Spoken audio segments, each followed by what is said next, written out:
Hello students, welcome to my channel Kirti's coding. C programming की इस series में आपका स्वागत है। आज के इस सीरीज़ में हम आपको इफ़ एल्स स्टेटमेंट के बारे में डिटेल से बताने वाले हैं।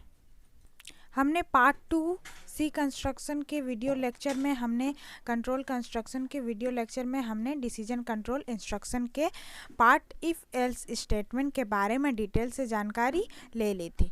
अब हम इफ़ एल्स स्टेटमेंट के बारे में डिटेल से जानकारी लेने वाले हैं इसके वीडियो लेक्चर पार्ट 3 में।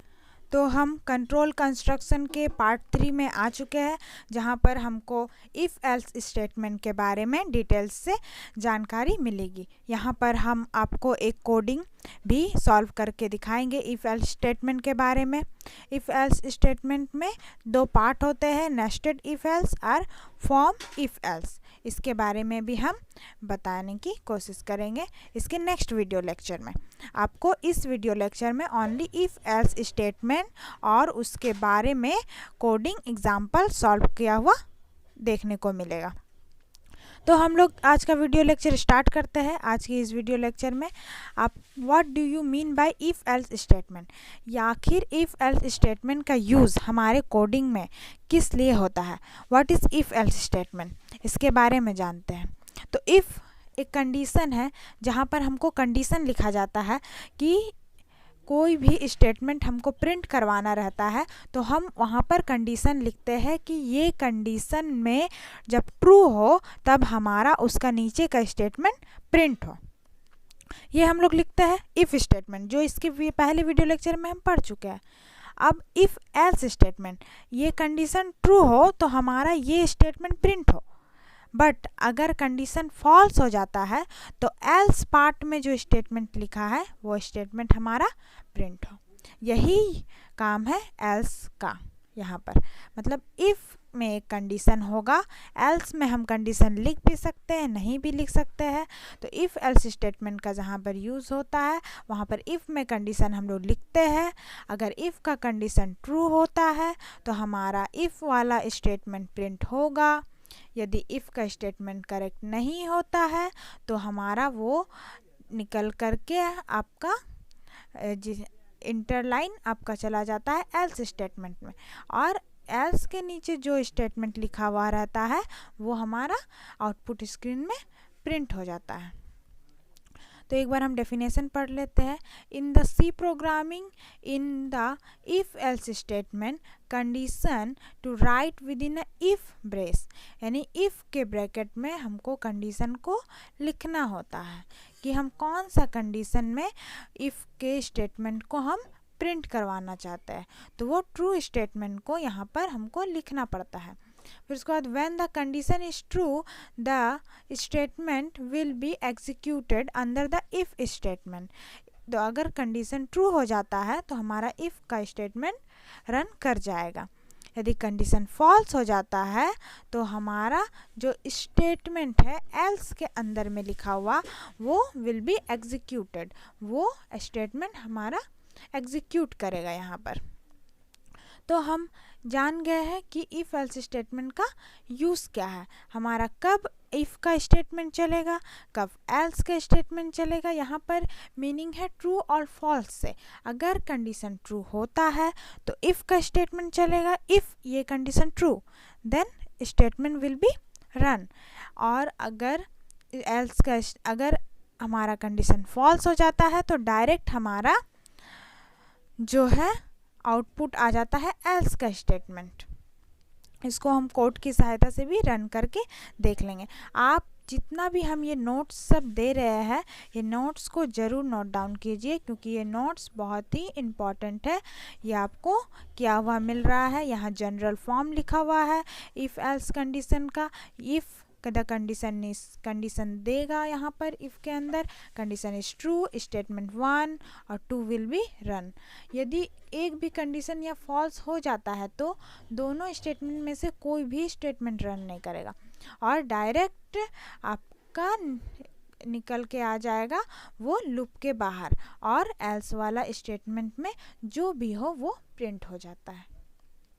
तो अब इसको हम कोडिंग की सहायता से भी एक बार इम्प्लीमेंट करके देख लेते हैं। अब हम कोड ब्लॉक्स में आ जाते हैं। यहाँ पर हम कोड ब्लॉक्स में कोडिंग करेंगे।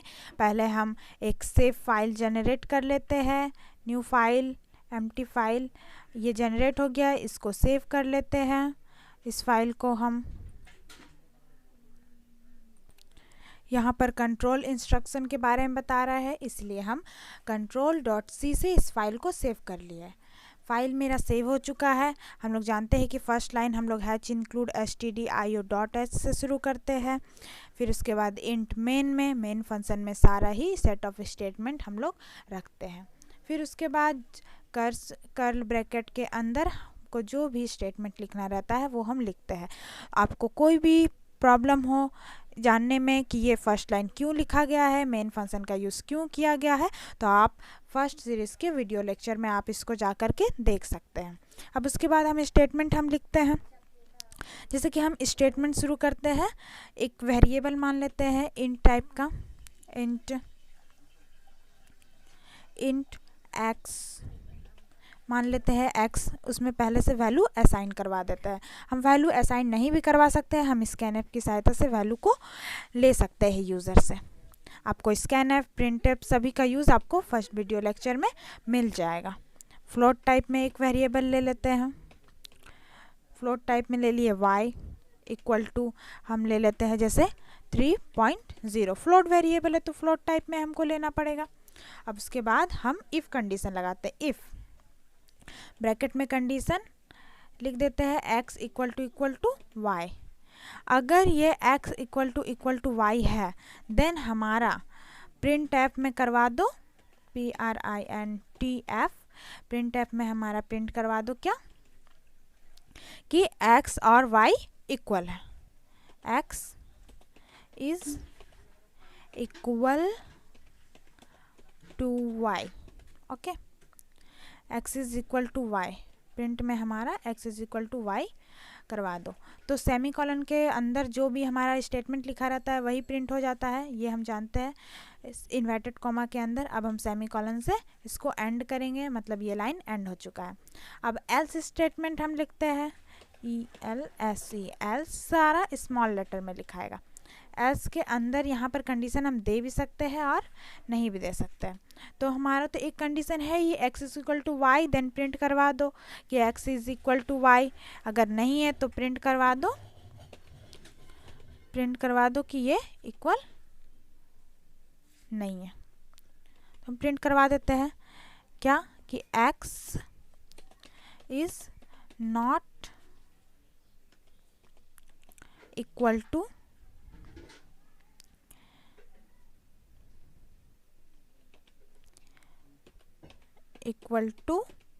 y, x is not equal to y, ये मेरा प्रिंट करवा दो सेमीकोलन से एंड। इसके बाद हमारा स्टेटमेंट को रिटर्न कर देते हैं, रिटर्न की सहायता से रिटर्न RETU, रिटर्न 0 की सहायता से स्टेटमेंट को रिटर्न करा देते। अब इस वीडियो को आप पॉज करके देखिए और सोचिए कि x और y में जो वेरिएबल है वो रियली में इक्वल है कि नहीं। अगर इक्वल होगा तो इफ़ स्टेटमेंट का चल जाएगा x is equal to Y, अगर नॉट इक्वल टू होगा तो एल्स का स्टेटमेंट चल जाएगा। तो आप वीडियो को पॉज करके देखिए और आंसर सोचिए।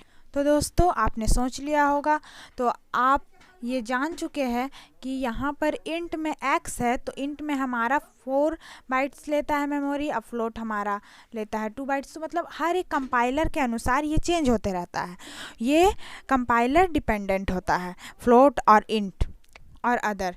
तो हमारा अगर यहाँ पर 3 और 3.0 दोनों ही इक्वल है, क्योंकि हम x और y को y में असाइन कर दे रहे हैं, हमारा इक्वल टू असाइनमेंट ऑपरेटर लगा दे रहे हैं कि ये और ये इक्वल है रियली में। अगर ये इक्वल है तो हमारा प्रिंट हो जाएगा। तो हमारा देख लेते हैं, कंपाइल किए, इसके बाद रन किए, स्टेटमेंट देखिए x is equal to Y. यहाँ पर ये कंडीशन ट्रू हुआ कि x इक्वल टू वाई है और ये प्रिंट हो चुका है, ये हमारा स्टेटमेंट प्रिंट हो चुका है। तो हमने देखा कि x is equal to Y, ये हमारा आउटपुट स्क्रीन में प्रिंट हो चुका है। अब हम दूसरा एग्जांपल ले लिए, यहाँ पर y में हम 4 असाइन करवा दिए और x में 3 असाइन करवा दिए, तो x is not equal to y, then हमारा इल्स वाला स्टेटमेंट चलना चाहिए, एल्स वाला, क्योंकि ये दोनों इक्वल नहीं है। अब हम देखते हैं कंपाइल रन करवा करके कि हमारा एल्स वाला स्टेटमेंट रन होता है कि नहीं। कोई एरर नहीं है। अब रन करवाएंगे, देखिए x is not equal to y, ये हमारा प्रिंट हो चुका है। x is not equal to y, मतलब 3 4 के इक्वल नहीं है, इसीलिए इफ़ के स्टेटमेंट नहीं चला, ये एल्स पार्ट में आ गया और एल्स पार्ट का स्टेटमेंट चला गया। तो मतलब कंडीशन अगर फॉल्स आता है तो डायरेक्ट हमारा एल्स पार्ट में आ जाता है कर्सर, और एल्स पार्ट में जो भी रहता है एल्स पार्ट में वो प्रिंट हो जाता है। अगर एल्स पार्ट में भी कंडीशन होगा देन हमारा फिर उसके बाद वो कंडीशन सेटिस्फाई होगा। एल्स पार्ट में कंडीशन होता नहीं है, एल्स इफ़ लैडर हम लोग पढ़ेंगे वहाँ पर हम लोग देखेंगे कंडीशन। जनरली इफ़ पार्ट में ही हमारा कंडीशन लिखता है, और कंडीशन ट्रू हुआ देन इफ़ का स्टेटमेंट चलता है, अगर कंडीशन फॉल्स हो जाता है तो इफ़ का स्टेटमेंट नहीं चलता है और वो आउटपुट हो जाता है जो हमारा एल्स पार्ट में रहता है। तो आज के इस वीडियो लेक्चर में हमने इफ़ एल्स के स्टेटमेंट के बारे में बहुत ही डिटेल से जानकारी हासिल की है, 2 कोडिंग प्रॉब्लम सॉल्व किए हैं। तो आज का वीडियो लेक्चर में आपको कोई भी डाउट हो तो आप हमें ज़रूर कमेंट कीजिए। तो आज की इस वीडियो लेक्चर में हमारा इफ़ एल्स वाला पार्ट क्लियर हो चुका है। नेक्स्ट वीडियो लेक्चर में हम आपको नेस्टेड इफ़ एल्स के बारे में बताएंगे और फॉर्म ऑफ इफ़ एल्स के बारे में बताएंगे। आप हमारे चैनल को सब्सक्राइब कीजिए, बेल आइकन को क्लिक कीजिए ताकि नोटिफिकेशन आपको आपके मोबाइल में तुरंत मिलते रहे। हमारे चैनल को सब्सक्राइब कीजिए, लाइक कीजिए, शेयर कीजिए, कमेंट ज़रूर कीजिए कि हमारा वीडियो लेक्चर आपको कैसा लग रहा है, और कमेंट सेक्शन में आपको कोई भी डाउट हो तो आप ज़रूर दीजिए। Thank you students.